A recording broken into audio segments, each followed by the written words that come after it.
며느리를 못 살게 굴던 시어머니. 옛날 어느 고을에 한 부부가 세 아들과 함께 살고 있었습니다. 집이 부자인데다가 아들 삼형제가 다 인물이 출중하고 배운 것도 많아 빠질 게 없는 1등 신랑감이었지요. 하지만 어머니가 문제였어요.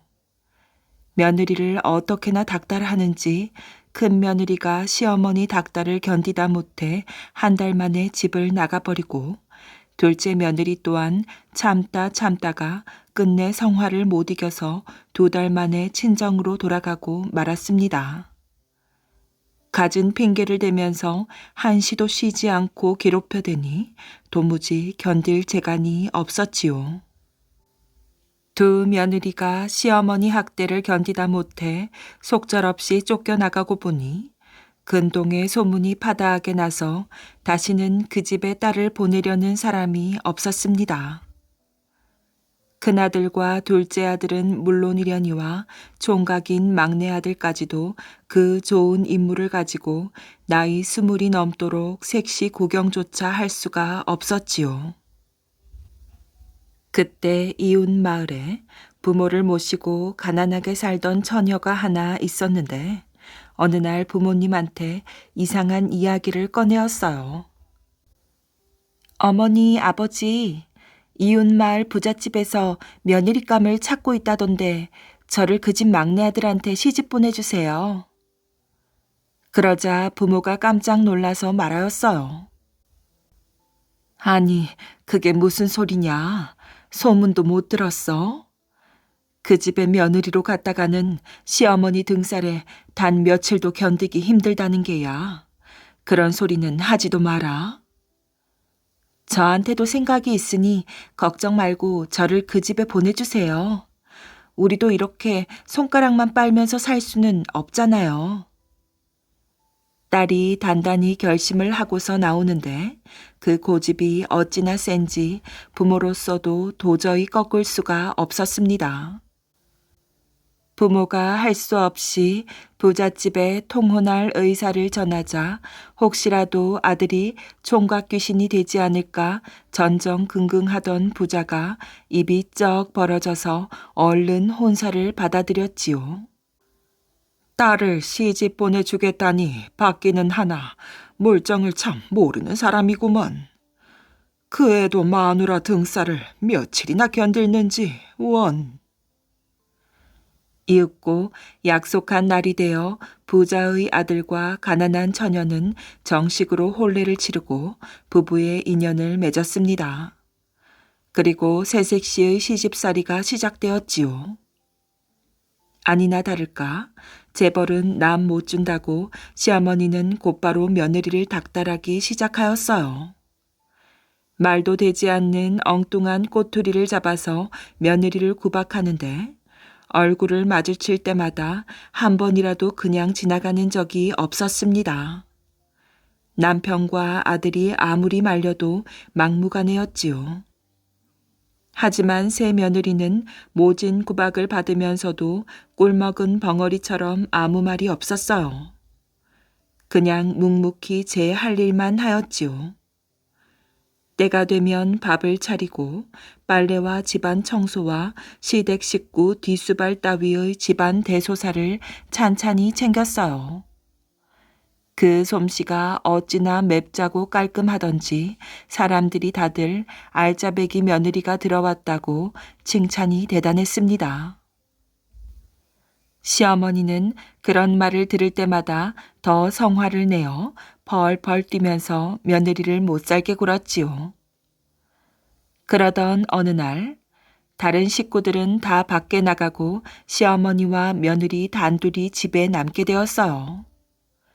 시어머니는 기다렸다는 듯이 며느리에게 성화를 해대기 시작했습니다. 얼토당토하는 꼬투리를 잡아서 삿대질을 하면서 차마 들을 수 없는 말들을 쏟아내었어요. 이래도 네가 견딜 수 있겠느냐? 하는 시기였지요. 그때였어요. 아무 말도 없이 벙어리처럼 시어머니의 성화를 듣고 있던 며느리가 갑자기 시어머니 머리채를 잡더니 부엌 바닥에 냅다 패대기를 쳤답니다. 마른 하늘에 날벼락 같은 뜻밖의 일에 시어머니가 그만 기가 막혀 어안이 벙벙해지고 말았지요. 아니, 이것이 사람 잡네? 시어머니는 벌떡 일어나서 며느리한테 덤벼들었어요. 그러자 며느리는 다시 시어머니를 바닥에 획 팽개쳤답니다. 그 기운이 얼마나 센지 시어머니는 힘도 써보지 못하고 바닥에 개구리처럼 벌렁 낮아빠지고 말았지요. 아이고, 아이고 저것 보게. 저것이 시어머니를 치네. 발악하듯 소리를 쳤지만 며느리는 모르는 척 제 할 일만 하였지요. 시어머니는 화를 참지 못하고 마당으로 나가 가슴을 두드리면서 팔짝팔짝 뛰기 시작하였어요. 마침 밖에 나갔던 집안 식구들이 들어오자 시어머니는 입에 거품을 물고 발악을 하였답니다. 글쎄, 글쎄 저것이 사람을 치네. 저것이 사람을 쳐. 아이고 내가 분해서 못 살아. 저것을 당장 내쫓아야 돼. 그러자 남편과 아들들이 뭐라고 하는고 하니? 아이고 또 시작이군. 이제 그만 좀 해요. 어머니 생사람 좀 그만 좀 잡으세요. 더는 못 보겠어요. 말을 믿어주는 사람이 단 한 사람도 없었습니다. 시어머니가 악에 받쳐서 정말 며느리가 자기를 쳤다고 입에 거품을 하나 가득 물었지만 다들 혀를 끌끌 차며 낯을 찌푸릴 뿐이었습니다. 시어머니는 그만 가슴이 답답해서 미칠 지경이 됐는데 며느리는 아무 일도 없었던 것처럼 얌전하게 상을 차려서 내오더니 아버님, 식기 전에 어서 잡수세요. 오냐, 그저 그러려니 하고 네가 꾹 참으려무나. 알았지? 네, 아버님. 시어머니가 하도 분해서 파르르 떨면서 발을 동동 굴렀지만 그래봐야 헛일이었습니다. 같은 일이 다음 날도 그 다음 날도 계속되었어요. 며느리를 닥달하다가 보기 좋게 패대기를 당한 시어머니가 이 사람 저 사람 붙잡고 억울함을 하소연했지만 아무도 그 말을 믿어주는 사람이 없었습니다. 급기야는 다들 미친 사람처럼 취급하기 시작하였어요. 그렇게 여러 날이 지나다 보니 시어머니는 이제 며느리가 무서워지기 시작했습니다. 잘못하다가는 뼈도 못 추리겠는지라 감히 큰 소리를 치지도 못하였어요. 며느리가 가까이 다가오기라도 하면 얘야, 됐어. 저리 가라, 저리 가. 손사래를 하며 뒷걸음을 치는 것이었습니다. 하늘을 찌를 듯하던 시어머니의 기세는 그렇게 푹 꺾여버리고 말았지요. 이제는 풀이 죽어 아무 말도 못하고 집안 대소사를 며느리에게 맡겼습니다. 며느리가 시부모를 정성껏 섬기고 집안 살림을 맵시 있게 보살펴 나가니 어느새 그 시끄럽던 집안이 조용해지고 날마다 웃음꽃이 피어나기 시작했습니다. 사람들의 며느리 칭찬이 입에 마를 날이 없었지요. 며느리는 다른 사람보다도 특히 시어머니한테 공손하게 굴면서 정성을 다하였어요. 어머니, 이것 좀 잡숴 보세요. 맛있는 걸요. 그러면 시어머니는 그만 즐겁을 하는 것이었어요. 아이고, 됐어. 저리 가라, 저리 가. 금반 형제의 좋은 집터를 찾아 나선 직원. 금반 형제란 좋은 집터가 정말 있는 것이 사실일까요? 옛날부터 근반 형지의 집을 지으면 자자손손 부귀 영화를 누릴 수 있고 그 가문에 36대에 걸쳐 장군이나 재상이 배출된다는 풍수 지리설 때문에 각처에서 가산을 정리해 근반 형지를 찾아 모여들고 있었습니다. 그래서 옛날부터 이천시 백사면에는 부자들이 많이 살았지요. 유명한 박상희 쥐가는 경기도 이천군 백사면 도림리에서 태어나 내하 안매일 풍천 임시의 한문서당에서 한학을 배웠는데 두뇌가 명석했기 때문에 공부를 아주 잘하였습니다. 그는 날마다 해가 질 때까지 공부를 하고 늦게 집으로 돌아갔지요. 그런데 언제부터인지 후미진 곳에 이르면 미모의 처녀가 나와서 기다리고 있다가 그를 유혹하였습니다. 나중에는 그에게 달려들어 입맞춤까지 하는 것을 거절하지 못하고 지내었어요. 처음 며칠 동안은 멋모르고 그녀를 좋아하였지요. 하루는 정신을 차리고 보니 그녀가 입맞춤을 할 때 그녀의 입에서 자기 입으로 구슬을 넣었다 도로 빼앗아 가는 짓을 반복하는 것이었습니다. 이런 일이 여러 날 동안 계속되다 보니 그의 얼굴에 노란 꽃이 피고 핏기가 없어지는 것이었지요. 그때 그를 가르치던 임 선생이 물었어요. 너 어디 아픈 것이냐?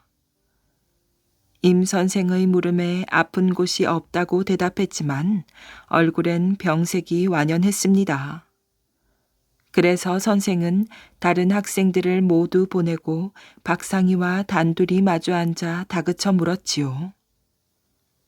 그는 매일 공부를 마치고 돌아가는 길에 어떤 처녀를 만나 입맞춤까지 하는 것을 털어놓았어요. 임 선생은 입맞춤만으로 핏기를 잃는다는 것이 이상하여 그 이상 다른 일은 없었냐고 물어보았지만 그의 대답은 없다는 것이었습니다. 그날은 그대로 돌려보내고 다음날 선생은 박상희와 마주 앉아 조용히 물었어요. 그는 어젯밤에도 그 미모의 아가씨가 여전히 나타나서 입맞춤한 이야기와 구술 이야기까지 말했습니다. 곰곰이 생각하던 임 선생이 입을 열었어요. 오늘 또 입맞춤을 할 때 처녀의 입에서 구슬이 네 입으로 넘어오거든 꿀꺽 삼켜버리고 하늘을 쳐다보아라. 그는 임 선생의 지시에 그렇게 하겠노라고 대답했습니다. 그날도 다름없이 집으로 돌아가는데 여전히 처녀가 기다리고 있다가 웃으며 반기는 것이었어요. 박상희는 선생님의 말씀대로 하리라 생각하고 전과 다름없이 처녀를 대하니 그녀는 전혀 눈치채지 못하고 다정하게 입맞춤을 하였습니다. 구슬이 두서너 번 입과 입을 오고 간 후 그는 실수한 것처럼 자기 입에 들어온 구슬을 삼켜버렸어요. 그러나 선생님이 하늘을 쳐다보라는 말은 깜빡 잊고 구슬을 삼키면서 힘에 겨워 땅에 엎어지고 말았습니다. 한참 있다가 정신을 차려보니 그녀는 제주를 넘고 나서 여우로 변하여 울면서 산으로 도망갔어요. 박상희는 간신히 집으로 돌아왔지요. 다음날 서당에서 임 선생과 마주 앉아 어제 일을 이야기하는 자리에서 선생은 이렇게 말했습니다. 내가 하늘을 보라고 한 대로 네가 하늘을 쳐다보았다면 천운과 천기까지 가려볼 수 있었을 것이다. 구슬을 삼키고 기절하는 바람에 땅에 엎어졌으니 천기는 못 보고 지기만은 능통할 것이다. 선생은 매우 안타까워하였어요. 그 후 박상희의 얼굴에는 화색이 돌고 얼굴의 핏기를 회복하여 몸도 전과 같이 건강을 되찾았지요. 그 후 그는 임 선생의 말대로 지기에 능통한 사람이 되어 남의 집터나 묘자리를 잡아주는 유명한 직관이 되었습니다. 그래서 그의 이름이 널리 알려질 무렵 임 선생이 박상희에게 이천이나 여주지방에 있다는 근반 형제의 집터를 찾아달라고 부탁하였지요. 그는 그를 가르쳐주는 스승의 하명을 어길 수도 없고 또 거역한다면 스승에 대한 불경이라 생각하여 날짜를 잡아 함께 집터를 잡아주기로 약속을 하였습니다. 약속한 날 아침 갑자기 임 선생은 토사광란이 대단하여 꼼짝할 수가 없었습니다. 그는 할 수 없이 자신이 타고 가려던 나귀에 박상희를 태워 보내면서 신복 하인을 함께 딸려 보내었지요. 그는 하인에게 집터를 찾으면 단단히 표시를 해놓고 오라고 신신당부를 하였어요. 그런데 박상희는 떠나면서 마분지하에 계명지상이란 수수께끼 같은 말을 남기고 떠나갔습니다. 근반 형제가 있는 곳에 이르러 박상희는 하인에게 말하였어요. 이제 집터 위치를 알려줄 터이니 단단히 표시를 하거라. 하인은 말뚝을 미리 준비하지 못했기에 주변에 있는 나뭇가지를 꺾어 직관이 일러주는 대로 자기가 알아볼 수 있게 내 귀퉁이에 꽂아 표시를 해놓았습니다. 그리고 나서 박상희는 다녀갈 곳이 있으니 혼자 가라고 하면서 하인만 나귀에 태워보내었지요. 그는 하인과 헤어지면서 이렇게 물어보았어요. 네가 집터의 위치를 스스로 표시했으니 다음에 오면 찾을 수 있겠는가? 박상희가 확인하는 말까지 하자 하인은 자신만만하게 대답하였습니다. 제가 이렇게 표시를 해놓고 가는데 바보가 아닌 이상 다음에 온다고 그런 것도 찾을 수 없겠습니까? 그러면 다음날 선생님을 모시고 와서 꼭 일러드려라. 하인은 박상희와 헤어져 집으로 돌아갔습니다. 오후 늦게 조바심을 하고 기다리던 임 선생은 돌아오는 하인을 보고 마음이 조급해서 급히 물었어요. 그래, 집터를 찾았느냐?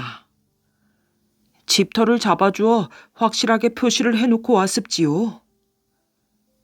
임 선생이 근반 형지에 대한 위치와 찾은 과정을 자세히 묻자 하인은 말에서 내리며 말하였어요. 말 안장이나 내려놓고 자세히 말씀드리겠습니다. 하인은 말 안장을 풀기 위해 나귀 뒤로 돌아갔습니다. 이때 벼랑간 나귀가 그를 향해 뒷발질을 하였지요. 어떻게 세게 차버렸는지 하인은 그 자리에서 즉사하고 말았습니다. 그 후 임 선생은 박상희가 돌아오기를 기다렸으나 끝내 나타나지 않았지요. 선생은 그가 집터를 보러 갈 때에 말한 마분지하의 계명지상이란 말을 깊이 생각해보고 며칠이 지난 뒤 기력을 회복하고 정신을 차려 직접 그곳을 찾아 나섰어요. 마분지하란 지금의 송말 삼리인 삼상매일에서 여주군 홍천면 외사리로 넘어가는 주변에 말이 죽어 묻은 자리인 말무덤이 있으니 그곳이라는 생각이 들었습니다. 계명지상은 현방리의 건바위 마을에서 보면 다부리 뒷산인 남산 뒤에 계명제란 마을이 있습니다. 그렇다면 말무덤이 있는 홍천면과 계명제 사이에 근반 형지가 있는 것이 틀림없다는 생각이 들었지요. 그러나 아무리 찾아봐도 찾을 길이 없었어요. 하인이 표시한 집터가 나무 말뚝도 아니고 가느다란 나뭇가지를 꺾어 표시를 해놓았으니 도저히 찾을 길이 없었지요. 선생은 박상희가 잡아준 근반 형지는 부자가 되고 자손들이 벼슬길에 올라 대대로 영화를 누릴 수 있는 좋은 집터로 알고 있지만 자기 운명에 없는 것으로 알고 포기하였습니다. 그러나 이 소문이 전국에 퍼지기 시작하였어요. 그러나 박상희 같은 직관이 아직 나타나지 않아 지금까지 명당 집터를 찾지 못하고 있습니다. 풍수지리를 하는 사람이 금시 발복을 바라고 그 집터를 찾으려고 지금도 전국에서 모여들고 있습니다. 원적산이 한눈에 보이는 부발면 고백리에 지금도 두무제란 지명이 있지요. 두무제를 한문으로 두무현이라고 한답니다. 옛날 중국 명나라의 도사충 혹은 두보라고 하는 쥐간이 이 고개 위에서 명당을 발견하고 춤을 추었기 때문에 그렇게 불려진 곳이라고 한답니다. 조선시대 임진왜란이 일어나자 조정에서는 명나라의 구원을 요청하여 이여송이 거느린 원군이 오게 되었지요. 그의 부장들 중에 도사충이란 사람이 있었는데 그는 지용을 겸비한 인물로 풍수지리에도 매우 능통하였어요. 도사충이 이여송을 종군하면서 우리나라의 지세를 유심히 살펴보니 과연 금수강산으로 손색이 없을 만큼 뛰어난 곳이었습니다. 조선이 뛰어난 전기를 받았다고 하는 것은 인재들이 끊임없이 계속 배출되었기 때문이지요. 그래서 임진왜란과 같은 큰 변란을 겪으면서도 국운이 쇠하지 않았음을 알게 되었지요. 이대로 두었다간 조선이 갈수록 부강해져서 명나라에 큰 위협이 될 것이라고 생각하고 그는 병사들을 이끌고 조선 팔도 명산 대천을 찾아다니며 혈맥을 끊으려고 쇠말뚝을 박았다고 한답니다. 도사충은 이천 땅에 금반 형지가 있다는 말을 듣고 원적산에 와서 찾아보았어요. 그는 수많은 골짜기를 샅샅이 뒤지고 헤맸으나 도저히 찾을 수가 없었지요. 그러다 두무제에서 원적산을 바라보며 숨을 들이쉬다가 문득 금반 형제를 찾아내고 너무나 기쁜 나머지 덩실덩실 춤을 추었다는 것이었어요. 도사충이 여기에 쇠말뚝을 박았는지는 알 수 없으나 지금도 원적산에 있는 금반 형지는 직접 산에 들어가서 찾으면 찾을 수 없고 두무제에서 보아야 찾을 수 있다고 한답니다. 우물안 개구리의 깨우침. 이방실은 고려 공민왕 때의 용감한 장군으로 홍건적을 물리치는데 큰 공을 세운 사람입니다. 그러나 홍건적을 물리친 공이 드러나기도 전에 김용이라는 간신의 계략에 빠져 거짓 왕명을 받고 죽음을 당한 비운의 장군이지요. 그는 젊었을 때부터 힘이 세고 배짱이 두둑했답니다. 언젠가 이방실이 황해도 지방을 지나다가 얼굴이 몹시 험상궂게 생긴 젊은이를 길에서 우연히 만났지요. 그 젊은이는 이방실이 탄 말 앞에 서서 말했어요. 어디까지 가시는지는 몰라도 제가 나리를 모시겠습니다. 젊은이의 모습을 훑어보니 키가 크고 건장한 체격에 어깨에는 활을 메고 손에는 화살을 쥐고 있었어요.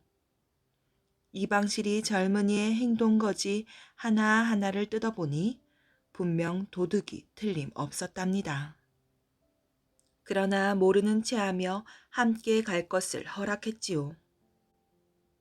한참을 함께 가던 젊은이가 논 가운데에서 먹이를 쪼아 먹는 비둘기 2마리를 보고 말했어요. 나리, 저기 있는 비둘기 한 쌍을 쏘아서 맞히실 수 있겠습니까? 어디 한번 쏘아볼까? 이방실이 한번 활을 당기니 날아오르던 2마리의 비둘기가 한 화살에 꿰어 떨어졌지요. 나리의 활솜씨가 기가 막힙니다. 칭찬하는 젊은이의 얼굴에는 놀라는 빛이 스쳐 지나갔어요. 이방실은 이놈이 날 해칠 생각이로구나 하면서도 내색하지 않고 갈 길을 재촉하였지요. 이방실 일행은 해가 저물 역에 한 마을에 도착했으나 묵을 곳이 마땅하지 않아 빈집을 찾아 그곳에서 하룻밤을 지내기로 하였답니다. 이번에는 이방실이 젊은이의 본색을 알아볼 속셈으로 자기의 활과 화살통을 주며 말했어요. 이 활과 화살통을 갖고 있거라. 난 잠깐 변소에 다녀오겠다. 그러시지요. 저는 그동안 먹을 것을 준비하겠습니다. 이방실은 거적으로 둘러친 변소에 가 앉아 거적 틈새로 젊은이를 살펴보니 잽싸게 이방실을 향해 활을 쏘는 것이 아니겠어요. 젊은이는 허술한 틈을 타서 이방실을 죽이고 말과 무기를 빼앗을 생각으로 따라왔던 것이었어요. 젊은이의 행실을 지켜보던 이방실은 날아오는 화살을 모조리 손으로 잡았답니다. 화살통 속의 화살이 다 날아오자 이방실은 화살을 모아쥐고 천천히 밖으로 나갔어요. 화살을 다 쏜 젊은이는 이방실이 죽었으리라고 믿고 다가가다가 이방실을 보고는 그 자리에 엎드려 목숨만 살려달라고 빌었답니다. 이방실은 무서운 얼굴로 화살을 쥐고 서 있다가 젊은이에게 던지는 채 하고는 바로 뒤에 있는 상수리 나무에 날아가 박히도록 던졌어요. 그러자 젊은이는 깜짝 놀라 걸음아 나 살려라 도망을 쳤답니다. 그로부터 오랜 세월이 흘러 이방실도 나이가 들고 벼슬도 높아졌지요. 한 번은 혼자서 황해도의 한 마을을 지나게 되었는데 해가 져서 하룻밤 묵기 위해 제법 규모가 큰 한 농가를 찾아갔답니다. 길을 가는 나그네이오만 하룻밤 묵어갔으면 하오. 어서 들어오시지요. 누추하지만 부디 편안히 쉬었다 가십시오. 친절하게 대답하는 주인은 더없이 인자해 보였어요. 이방실이 저녁을 먹고 집안을 둘러보니 제법 살림살이가 시골에서는 흔하지 않은 알뜰한 부잣집이었답니다. 얼마 후에 주인이 술상을 차려왔어요. 묵어가는 것도 배가 되는데 이렇게 환대해 주니 고맙소이다. 원 별 말씀을요. 잘인 것은 없으나 많이 드시지요. 시골이지만 참으로 잘 꾸며 놓았소이다. 어떻게 넉넉한 재산을 모으셨소? 이렇게 이야기를 주고받으며 두 사람은 권커니 작거니 밤이 늦도록 술을 마셨어요. 술이 취하자 주인이 자기의 과거를 털어놓았지요. 젊은 시절에 저는 잘못된 삶을 산 적이 있었습니다. 한창 열기에 넘칠 때 산적이 되어 남의 재물을 많이 빼앗았습니다. 오호, 그러셨소. 이방실은 나그네가 잘 대해주는 것이 고마워서 열심히 귀를 기울여 들어주었어요. 그것이 하루 종일 떼약볕 아래서 일하는 것보다 훨씬 쉬웠으니까요. 그런데 어느 날 길에서 우연히 한 젊은 선비를 만나지요. 그는 참으로 좋은 말과 화를 가지고 있더군요. 그것이 탐이 나서 노려봤지만 그는 제가 만난 사람 중에서 가장 용감하고 힘센 사람이라 하마터면 제가 죽을 뻔했습니다. 그러나 다행히도 그 선비의 넓은 도량으로 겨우 도망쳤습니다. 그 이후로 비로소 세상에는 저보다 강한 사람이 있다는 것을 깨닫고 마음을 바꾸어 부지런히 농사를 지으며 행동을 바로잡았지요. 건강한 것이 가장 큰 재산이 되었어요. 기운이 남보다 세니 다른 사람이 며칠 한 일을 하루에 거뜬히 해치울 수 있었으니까요. 그렇게 열심히 일을 하자 이만큼 살게 되더군요. 강도질을 할 때는 항상 불안하더니 지금은 이렇게 편안할 수가 없습니다. 모두가 그 젊은 선비 덕분이지요. 제게는 은인입니다. 이방실이 지피는 데가 있어 주인의 얼굴을 찬찬히 살펴보았어요. 그는 다름 아닌 예전에 자신을 해치려던 바로 그 젊은이였답니다. 제주 여장부 김만덕. 김만덕은 제주도에서 양반의 딸로 태어났지만 불행히도 어린 나이에 부모를 여의고 의지할 데 없는 고아가 되고 말았답니다. 앞으로 어떻게 살아가지? 부모님이 안 계시니 누구에게 도움을 청하지? 아무리 생각해봐도 어린 만덕이를 도와줄 만한 일가 친척은 한 사람도 없었지요. 모두 다 가난했기 때문이에요. 어느 날 만덕이가 혼자서 어렵게 산다는 말을 듣고 기생어미가 찾아와서 말했어요. 이렇게 살다가는 죽고 말 게다. 그러지 말고 나를 따라가지 않겠느냐? 네, 따라가겠어요. 만덕은 그날부터 기생어미를 따라가 그 집에서 함께 살다가 어느 정도 자라자 기생이 되었어요. 그러자 나이가 20살이 되자 만덕은 기생 노릇을 그만두었답니다. 이제 다른 일을 해서도 살 수 있는 나이가 되었으니 떳떳하게 장사를 하며 살아야겠어. 머리가 뛰어났던 만덕은 장사를 시작하자마자 큰 성공을 거두었답니다. 물건이 싸고 흔할 때 많이 사두었다가 값이 오르면 내다 팔고 또 물건을 직접 만드는 곳에서 사다가 먼 곳에 내다 팔았지요. 여러 해가 지나자 만덕의 손과 발은 굳은 살이 바뀌고 물집이 가실 날이 없었지만 재산은 하루가 다르게 불어갔답니다. 이제 가난은 벗어났구나. 가난을 면했어도 만덕은 하루도 쉬지 않고 열심히 일했어요. 그렇게 몇십 년을 계속하자 만덕은 어느덧 제주도에서 으뜸 가는 큰 부자가 되어 있었답니다. 정조 19년 때 제주도에는 이제까지 없던 큰 가뭄이 들었어요. 산과 들에는 먹을 것이 없어 굶어 죽은 사람들의 시체가 날마다 늘어났답니다. 마지막 희망이었던 나라에서 보낸 구워쌀도 오다가 제주 앞바다에서 풍랑을 만나 침몰해버리고 말았지요. 이제 우리는 다 굶어 죽었어. 사람들은 실망하여 희망을 잃고 날마다 죽어가는 숫자가 더욱 늘어났어요. 비가 내려야 하는데 이러다가는 얼마 안 가서 다 죽고 말겠어. 간절히 비를 기다렸지만 맑은 하늘에서 비 올 낌새는 전혀 보이지 않았지요. 안 되겠구나. 섬 사람들이 모조리 죽기 전에 내 재산을 몽땅 팔 수밖에.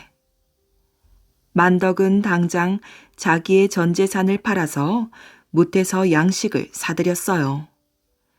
재산 중에서 약간만 남겨서 자기 형제들과 친척들에게 나누어 주고 나머지는 모두 관가에 바쳤지요. 관가에서 나눠주는 그 배급 곡식을 받아 제주도의 백성들은 겨우 목숨을 구했던 것이랍니다. 가뭄이 끝나자 제주 목사는 임금에게 상소를 올려 만덕의 갸륵한 행동을 보고했고 정조 임금은 거듭 감탄했어요. 오호, 그런 훌륭한 일이. 여자의 몸으로서 남자도 하기 어려운 일을 해냈도다. 자기의 전 재산을 다 내놓아 이웃의 굶주림을 면하게 하다니. 만덕에게 소원을 물어보라. 무엇이든 다 들어주겠노라. 제주 목사는 곧 만덕을 불러서 소원을 물었답니다. 어떤 소원이든지 다 들어주시겠다고 하셨으니 어려워 말고 말하게나. 아닙니다. 당연한 일을 했을 뿐인데 과분한 말씀이옵니다. 어서 소원을 말해 보라니까. 제주 목사의 재촉에 잠시 생각하던 만덕은 이렇게 말하였어요. 그럼 말씀드리겠습니다. 먼저 서울 구경부터 한 다음 금강산에 가서 1만 2천 봉우리를 구경하고 싶습니다. 제 소원은 그것뿐입니다. 그렇소. 제주 목사는 만덕의 소원에 빙긋 웃음을 지었답니다. 그 당시만 해도 제주도의 여자들은 무트로 나올 수 없도록 국법으로 정해져 있었지요. 이듬해 정조 임금의 특별한 배려로 만덕은 서울로 올라왔어요. 만덕이 여행하는 데 드는 모든 경비는 나라에서 미리 보내주었지요. 왕비는 친히 만덕을 불러서 그녀의 너그러운 마음씨를 몇 번이고 칭찬했답니다. 여자의 몸으로 평생 모은 알뜰한 재산을 내놓기가 어찌 쉬웠으리요. 그 아름다운 마음씨로 죽어가는 1천여 명의 생명을 구했으니 참으로 갸륵할 따름이로다. 지나치신 칭찬이옵니다. 만덕은 마음이 흐뭇하였어요. 가난을 벗어나려고 뼈가 부서져라 장사를 했고 그렇게 해서 모은 재산으로 생명을 1,000명이나 구할 수 있었다는 게 너무나 가슴 뿌듯했기 때문이지요. 몇 달을 서울에서 즐겁게 지낸 만덕은 금강산을 향해 떠났답니다. 이곳이 말로만 듣던 금강산이로구나.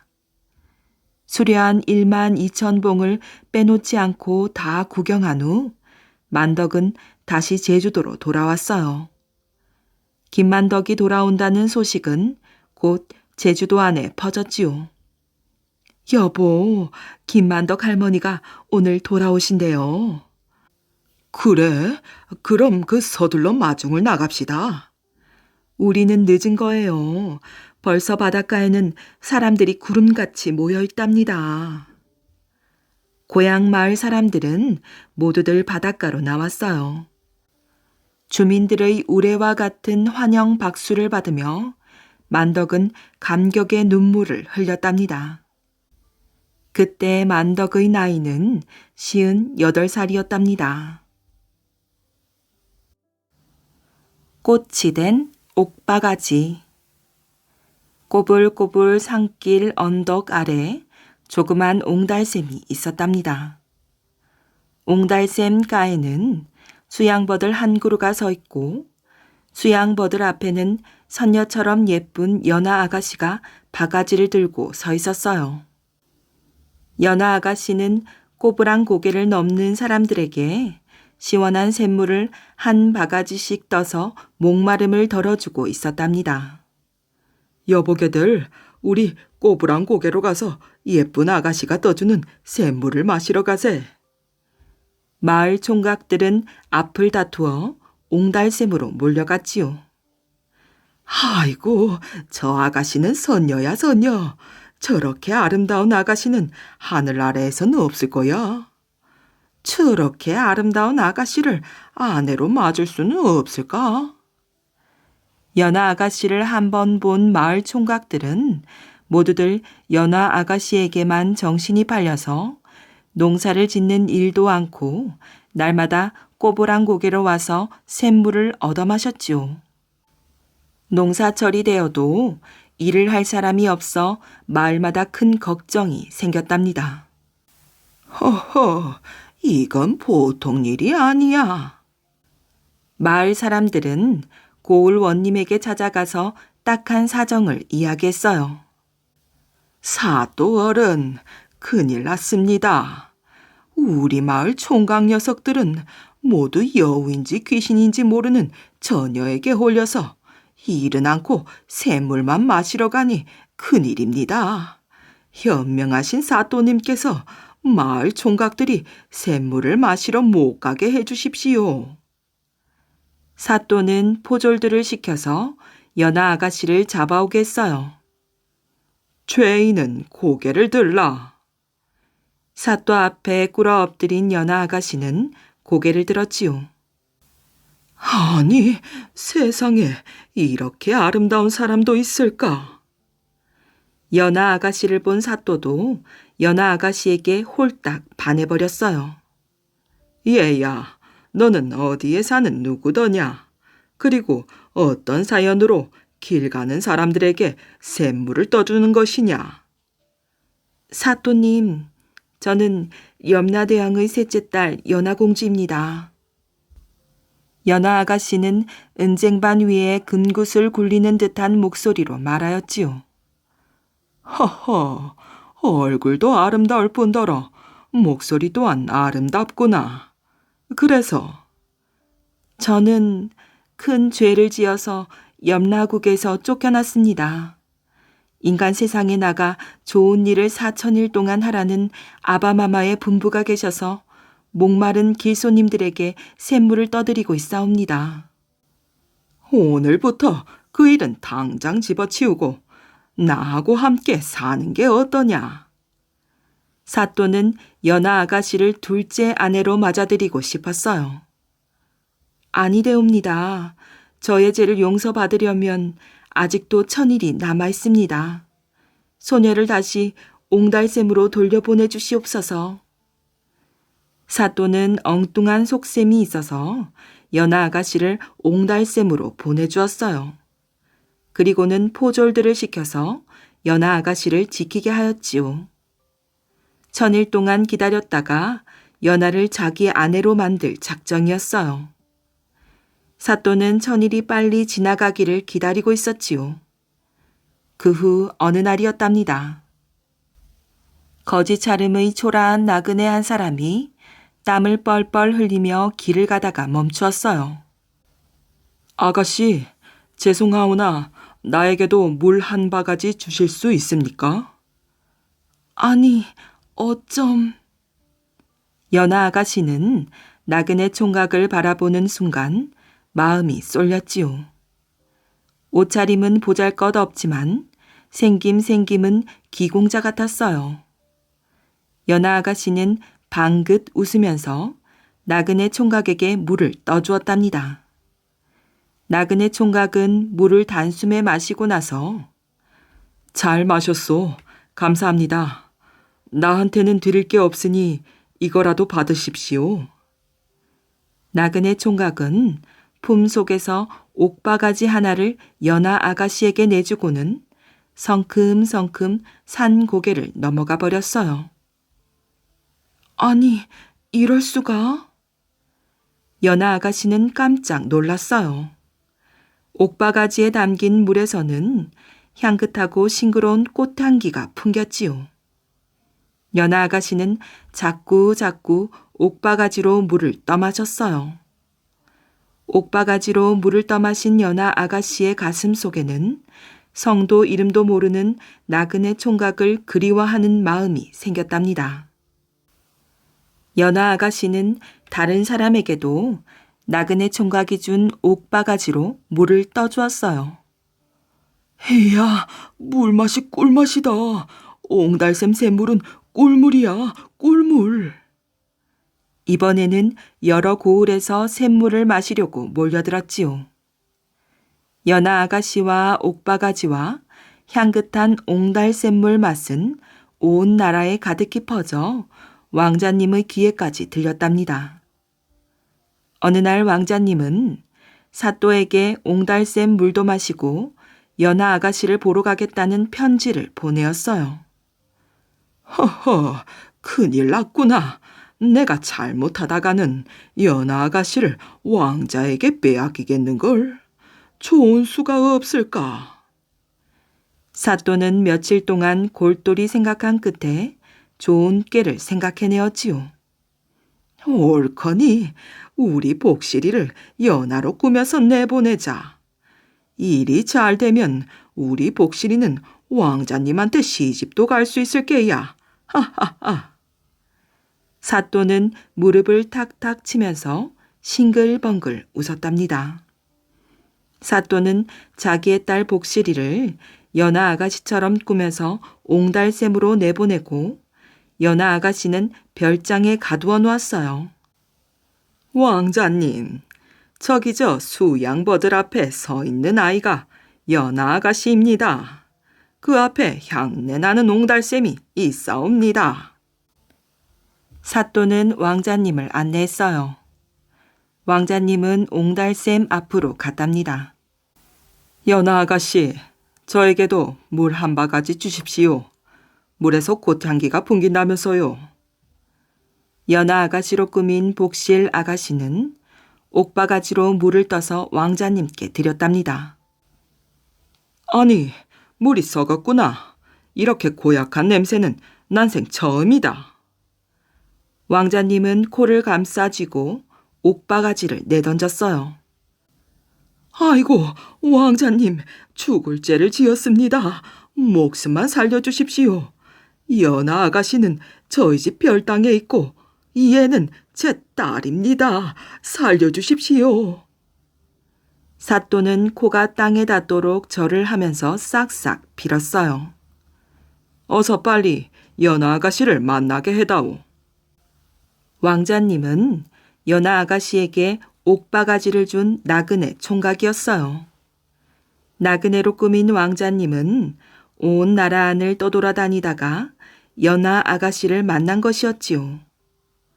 대궐로 돌아온 왕자님, 즉 나그네 총각은 연하 아가씨를 그리워하다가 오늘 꼬부랑 고개로 찾아온 것이었어요. 아이고, 왕자님, 큰일 났습니다. 분명히 연하 아가씨를 별당에 가두어 두었는데 온데간데가 없습니다. 이상한 일이었어요. 아무리 찾아보아도 연하 아가씨의 모습은 영영 찾을 길이 없었지요. 왕자님은 그날 밤 이상한 꿈을 꾸었답니다. 하얀 옷을 입은 연하 아가씨가 빨간 피를 흘리면서 나타났어요. 왕자님, 나그네 총각님, 저는 별당 앞에 있는 연못에 빠져 죽었답니다. 왕자님, 나그네 총각님. 연하 아가씨는 꿈속에서 울고 있었어요. 연하 아가씨, 누가 아가씨를 죽였소? 돌배 마을에서 돌배라는 더벅머리 총각이 별당 문을 부수고 방으로 뛰어들어왔어요. 저를 업어가려고 하기에 뿌리쳤더니 저를 돌로 때려 죽여서 연못 속에다 내던졌답니다. 꿈에서 깨어난 다음 날 아침 별당 앞으로 나가보았어요. 아니, 저것이 웬 꽃이냐?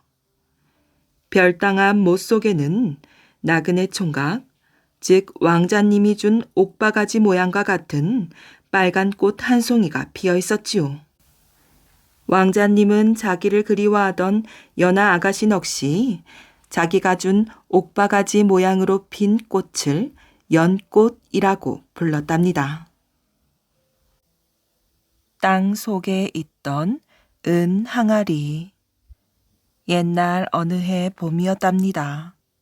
산꼭대기에 먹구름이 깔리더니 소나기가 쏟아져 내렸지요. 잠시 후 먹구름이 걷히며 맑게 갠 하늘이 구름 사이로 드러났어요. 방문을 열고 두 아들과 어머니가 밝은 햇살을 바라보고 있었답니다. 어머니는 아들 형제를 데리고 가난하게 살았어요. 저렇게 먹구름이 거치듯이 이 어지러운 세상도 맑게 개었으면. 어머니는 아이들이 착하고 깨끗하게 자라기를 바랐답니다. 그러다 보니 근심 걱정도 많았지요. 쓸데없는 걱정은 말자. 어머니는 자리에서 일어나 마당으로 나왔답니다. 처마 밑에서 빗물이 뚝뚝 떨어졌어요. 이상하다. 예전에 듣던 빗물 소리가 아닌 것 같은데. 처마 밑으로 가까이 다가간 어머니는 귀를 기울였지요. 이건 땅에 떨어지는 빗물 소리가 아닌데 말이야.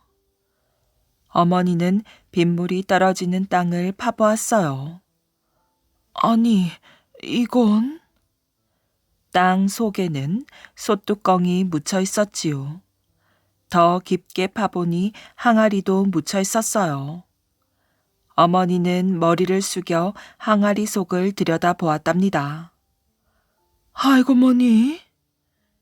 깜짝 놀란 어머니는 뒤로 주저앉았어요. 한참을 넋을 놓고 있는데 아들 학성이가 오는 소리가 들렸답니다. 서둘러 뚜껑을 닫고 다시 흙으로 덮었지요. 그 후 며칠이 지난 어느 날이었어요. 어머니의 친정오빠가 찾아왔지요. 그래, 무슨 일이 있느냐? 걱정이 되어 달려왔다. 오라버니, 제가 오라버니를 부른 것은 이사를 도와달라고 부른 것입니다.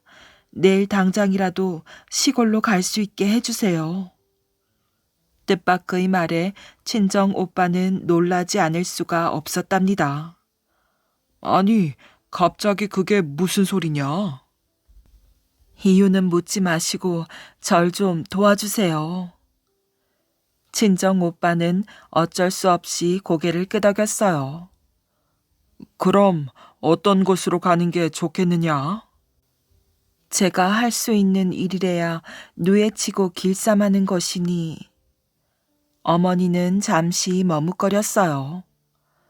알았다. 뽕나무가 많고 목화밭과 삼밭이 많은 곳이면 되겠구나. 어머니는 작게 미소를 지어 보였답니다. 집은 오막살이라도 좋아요. 어서 이사를 가게 해주세요. 며칠 후 어머니와 아들 형제는 고향에서 몇십 리 떨어진 산골 마을로 이사를 하게 되었답니다. 그곳은 뽕나무가 많고 산밭도 있는 곳이었어요. 외삼촌은 집 한 채를 사서 이사를 시켜주었답니다. 그때부터 어머니는 아들 형제를 데리고 농사를 지었어요. 자연 속에서 닭, 염소, 송아지를 기르는 것은 재미있는 일이었지요. 어머니는 누에를 기르고 길쌈도 하였답니다. 두 아들은 글 공부를 하기 시작하였어요. 봄이 오면 삼시를 심고 뽕나무를 가꾸었지요. 아이들은 어머니가 열심히 일하는 모습을 보며 컸답니다.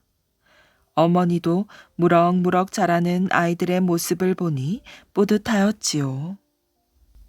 얘들아, 하늘이 푸른 것은 무엇 때문인 줄 아느냐? 뽕밭에서 일하던 어머니가 갑자기 물었답니다.